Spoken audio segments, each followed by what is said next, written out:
কুরবানি ঈদে সবাই আশা করে, যেহেতু মুসলিম ধর্মাবলম্বীরা কুরবানি ঈদগুলোতে চায় যে তারা কুরবানি দিবে, গরুর মাংস খাবে, সবার সাথে বসে খাবে। অনেকেই জানতে চান অপু বিশ্বাস কি পশু কোরবানি বিশ্বাস করেন, বা শাকিব খান থেকে আলাদা হয়ে যাওয়া অপু কি এবারে কোরবানি দেবেন?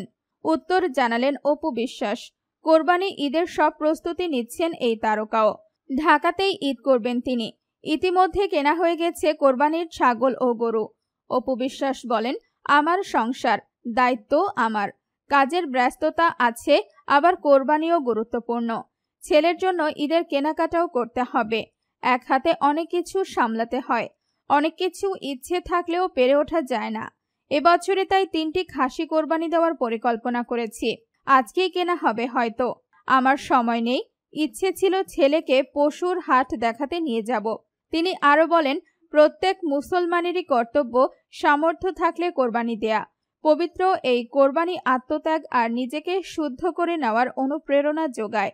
পশু কোরবানির সঙ্গে সঙ্গে প্রত্যেকে নিজেদের মনের ভেতরের পশুত্বকে, স্বার্থবাদী মনটাকে কোরবানি দেওয়ার চেষ্টা করেন। সবার কোরবানি যেন কবুল হয়। আমিও সবার কাছে দোয়া চাই। আমার ছেলের জয়ের জন্য দোয়া চাই।